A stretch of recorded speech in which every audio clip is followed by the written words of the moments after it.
everyone, welcome to Canteen Cup. My name is Scott. Hope everybody's doing well today.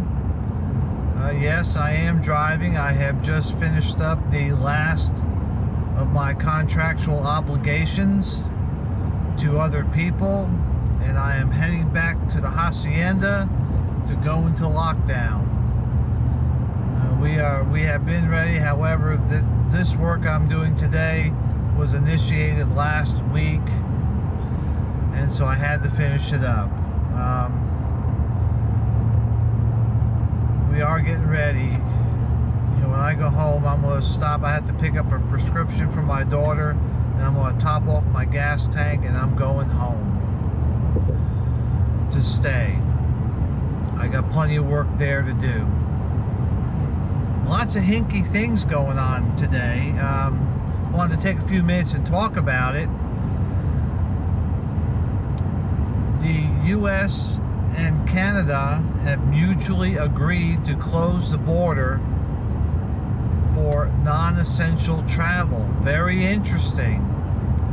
I find that not fascinating, but things are starting to spin up, so to speak. I imagine that Mexico and U.S. may close their borders pretty soon too, for the same reason, for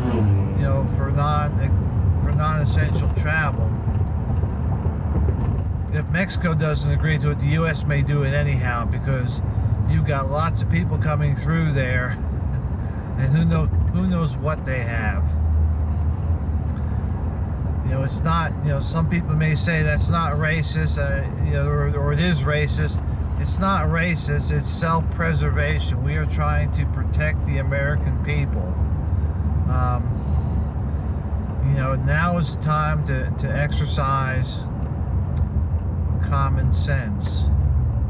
I saw something very interesting this morning. I subscribe to some of the emails from Forward Observer, and I'm out working, so I glanced at it on my iPad, which I use for work, and he had a flash message. I read one sentence to it, then I had to go do something else, and when I got back to my emails, it was gone. I mean, disappeared, gone, which is very unusual from Sam Culper, who is a credible source, by the way. I don't know if he sent something out too soon and then pulled it back or whatever, but that's a little on the hinky side. That's not like him. So I imagine things are starting to spin up a little bit, and there will be information and disinformation. And so I want to caution everybody out there that not everything you read is going to be true. Even during good times, not everything you read is necessarily true. However, today, in people's hurry to try to be the first one to get stuff out, a lot of the stuff may not be true. They may not even have researched it, so be careful what you read and check the sources. Try to verify, if that is a true, item of news or not, or a true piece of information. There's going to be lots of stuff out there, and there are people that maliciously put stuff out there. I watched it when I was doing some surveillance during Hurricane Florence, and people were just putting stuff out there, and it was, not only was it false, but it was, no part of it was even remotely true. And so be careful. Be careful, and even if you hear something from me, go check it out. Typically, if I am voicing an opinion, I'll usually say it's my opinion. But if it's a source that I find credible, I usually give the source so you can go behind me and check, or you may deem that same source is credible to you also. So be careful. Things are ratcheting up. things are getting hinky. I think over the next 24 to 48 hours, we are going to see a lot of information, and we are going to see a lot of disinformation. And so, be careful. You know, hopefully those of you that follow me, that watch my channel, that you are already prepped and ready to go. Hopefully you are in your homes in a lockdown status, or like me, finishing up your last little tidbits of things that you have to do, that you're obligated to do, and then go home and lock down. Like I said, when I get home, which will be probably by about 1 o'clock, that's it. Parking the car and locking the doors. We're staying home. So check your preps. Do you have enough food? Do you have enough water? Can you maintain sanitary conditions? Can you defend your family? You know, I say that over and over and over again, but that's really what it's all about. You know, I want you all to stay safe. I try to provide you with ways to stay safe. You know, we are in a heightened sense of security. I've taken to carrying a gun more on my person versus maybe in my day bag or whatever. I don't always carry a gun. I'm licensed to, but I do not always carry a gun. But I also consider myself, you know, pretty well versed in keeping my thumb on the heartbeat of what goes on around me, and when things start to ratchet up, then I increase my security posture. And so we have now increased our posture, and we are watching. I don't see any, out by me anyhow, I don't see any craziness, and I would imagine if there is any craziness, it'll probably start in some of the bigger cities where people are living on the edge of living, so to speak. Once that supermarket dries up and there's no more food, yeah, people will probably get a little crazy. So if you don't have to go out, especially if you live in the city, if you don't have to go out, get inside and bar the doors and just, you know, look out the window, and hopefully you'll have peace. One thing I will say about being prepared: if you are prepared, you shall not fear. And I think there's a lot of truth to that. You know, being prepared, I'm not as concerned about all the stuff that's going on. I'm concerned about me going home, me shutting the door, and me being able to live outside of the world for 2 weeks plus more if need be. So we are safe and we are secure, and I hope you are too. You know, a lot of people, they're getting into this panic, into this, you know, adrenaline rush stuff. You know, they get all whipped up in a frenzy. It's because they're not ready for this, and they need to be ready. If you sit there and look and say, I've got food for my family, I've got food for my animals, I've got, you know, I live in a secure place, you know, I know my neighbors and they're all pretty good people. I mean, when you start being able to say those things, you know, when you can pray to God, whatever faith you are, for comfort, there comes a point where you sit there and you wake up and you say, I'm not really worried about this. You know, I watch what's going on around me, but I'm prepared for it. The president says stay home. Okay, I'm staying home.